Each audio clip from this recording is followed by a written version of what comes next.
Ahead on NewsWatch, Trump's feud with the intelligence community, why he says the CIA director could be the leaker of a fake report on Trump and Russia.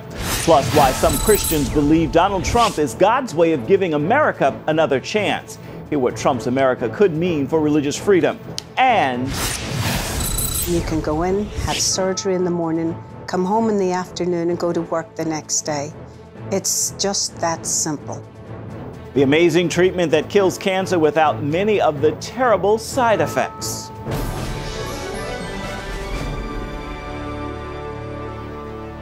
Thank you so much for joining us for CBN NewsWatch. I'm Ephraim Graham.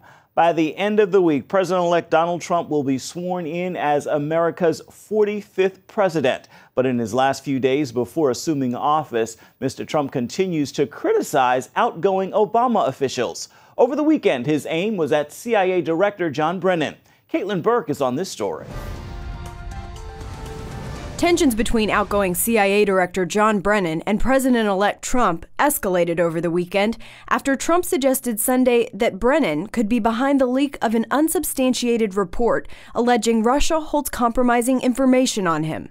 Trump pointed to comments by Brennan in an interview Sunday with Fox News, where he suggested Trump doesn't understand Russia's capabilities and the threat it poses to the world. What I think Mr. Trump has to understand is that this is more than being about him.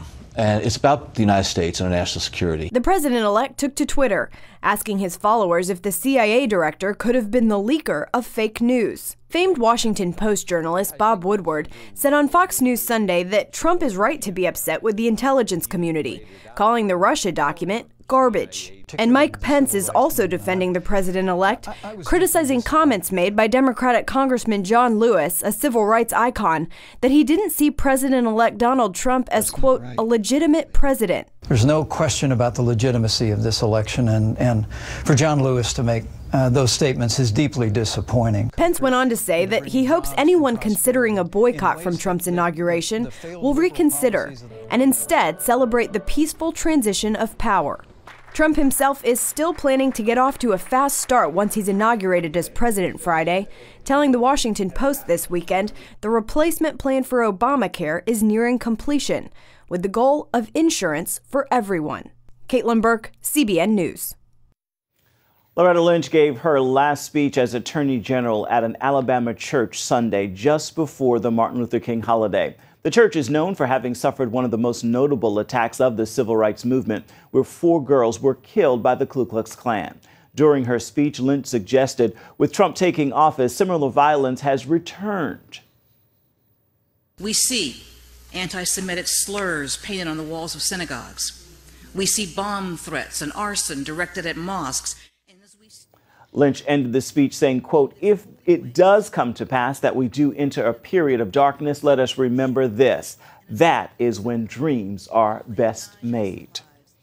The Paris Peace Summit over the weekend ended with more of a fizzle than a bang, and it seemed to be more about the incoming president, Donald Trump, than the Middle East. CBN Middle East Bureau Chief Chris Mitchell is on the story.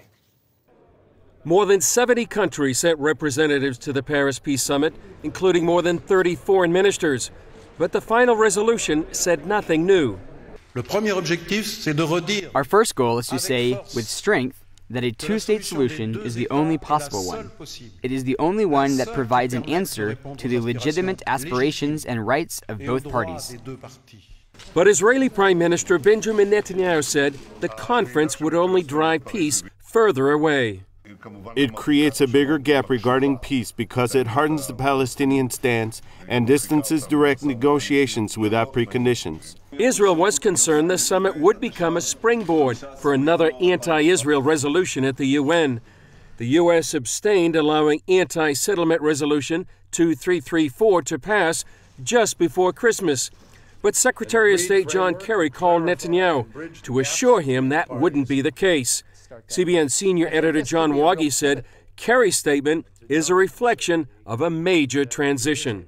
I think this could be a real pivot point as far as world diplomacy goes, because the incoming Trump administration has signaled that they aren't prepared to do business as usual. And business as usual for the past 40 years essentially has been Israel needs to make painful sacrifices in order to bring peace with the Palestinians. Now Israel and the rest of the world are waiting for Friday and the transition of power to Trump. Chris Mitchell, CBN News, Jerusalem. Egyptian prosecutors threw out a case brought by an elderly Christian woman who said a Muslim mob stripped her of her clothes and paraded her naked through the streets. The prosecutors said there is a lack of evidence. This assault came after the rumors of her son's affair with a Muslim woman, which is taboo in the majority of Muslim Egypt. The woman says she cannot go home due to threats by Muslim extremists in the village. Testimony continues in the historic blasphemy trial of Indonesia's Christian governor. Not only is the governor's political future at stake, but also freedom and the fate of Indonesia's democracy. Lucille Toulousan is in Jakarta and brings us the story. Jakarta Governor Basuki Tjahjanpurnama, better known as Ahok, waved to spectators before the media was ordered to leave the courtroom. Ahok was charged with blasphemy after he allegedly said in a campaign speech that voters were being deceived by his opponents, who said the Quran prohibits Muslims from having a non-Muslim leader. Ahok became governor after his predecessor Joko Widodo was elected Indonesia's president in 2014. Only once before has a Christian of Chinese ancestry served as governor of the capital of the world's largest Muslim country. Muslim hardliners considered Ahok's position as governor unacceptable. Known for clean and effective governance, Ahok was set to win the governorship in his own right. Now that he has a court case, his candidacy is at risk. Political analyst Bonnie Hargan says the blasphemy charge is politically motivated. Ahok is the one who has the highest electability based on surveys, and his competitors find no ways to strike him. Because Ahok is Chinese, Ahok is a Christian, and they try to use this to obstruct Ahok's way of being re-elected in the upcoming election. So I think it's very harmful for the democratization and for the whole community. Behind me are the Muslim hardliners who are protesting against Ahok. They are demanding for the arrest and the imprisonment of the governor. Here, hundreds of police are deployed to maintain the peace and order should a clash arise between them and Ahok supporters who are calling for a fair verdict for the governor. Ahok's sister, Fifi Leti Indra, leads his team of lawyers. She says none of the witnesses who testified against her brother heard what Ahok actually said in his campaign speech. All of them that report, they do not hear directly, they do not see directly, they do not experience directly. Fifi says Ahok's statement was twisted. He said, "Don't choose me. If you believe in your religion, do not choose the non-Muslim leader. Don't choose me. It's okay."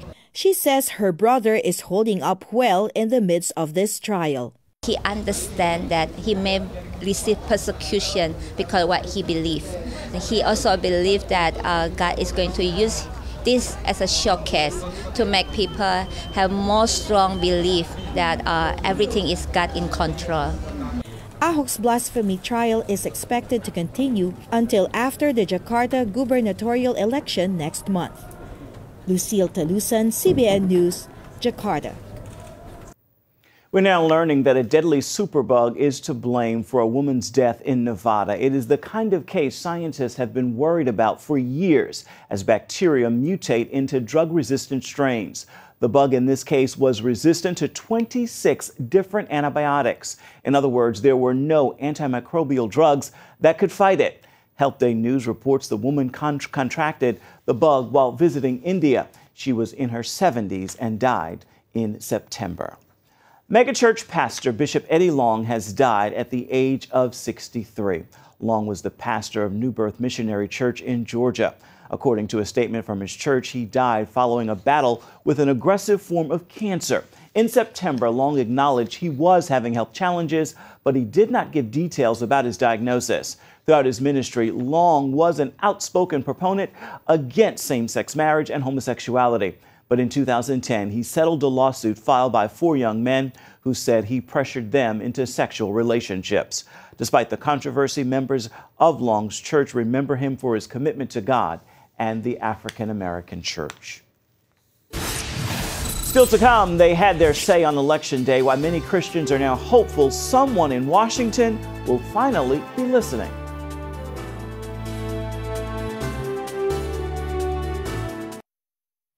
As Donald Trump prepares to assume the presidency, many conservative Christians feel like they're coming out of the dark into the light. So is Trump ushering in a resurgence of the religious right? White House correspondent Jennifer Wishon takes a look. For nearly a decade, it seemed like Washington sent conservative Christians to wander in the wilderness. Now they feel a sense of deliverance. The Christians are being treated horribly because we have nobody to represent the Christians. Throughout his campaign, Donald Trump reinforced his promises. Most importantly, I brought my Bible. Okay?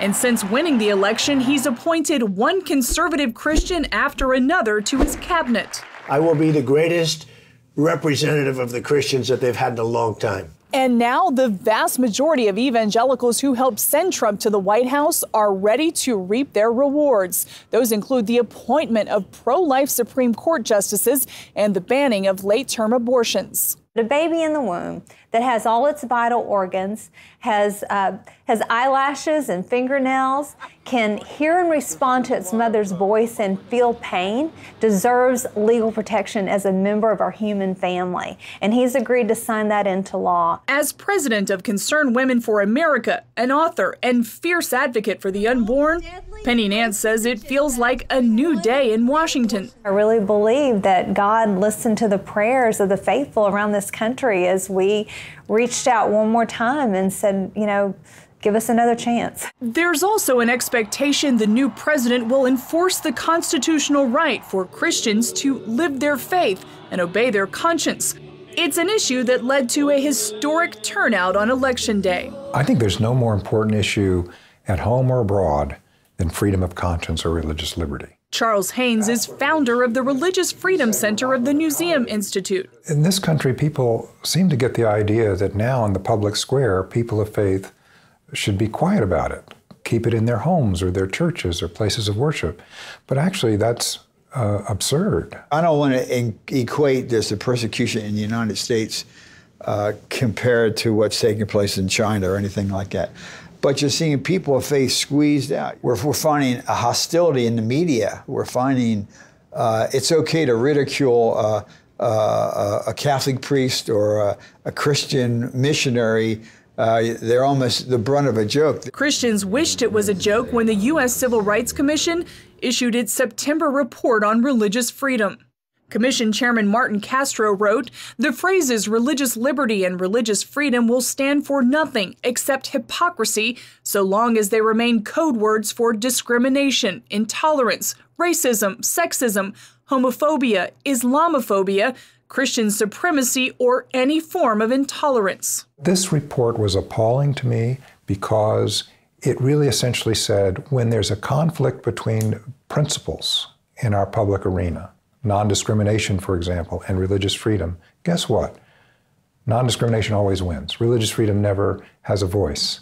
We've entered an era, he says, where the claim of religious freedom is perceived as an effort to deny someone else their rights.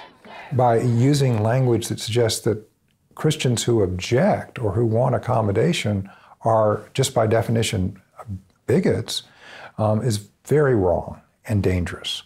It's a frustration that has turned to relief with the new arrival of an advocate in the White House, and Christians happy with Trump are thrilled with his vice president. Former Congressman Frank Wolf served with Mike Pence in the House. And we have probably one of the finest men that I've ever served with as vice president. Mike Pence is honest, ethical, decent, moral man, a great faith. So the opportunity, and I think President-elect Trump has been very sympathetic. Wolf adds that the church needs to keep the lines of communication open with both the new president and Congress to keep this agenda moving in the right direction. Jennifer Wishon, CBN News, Washington. Still ahead, new technology equals new hope for cancer patients. See more about these revolutionary treatments.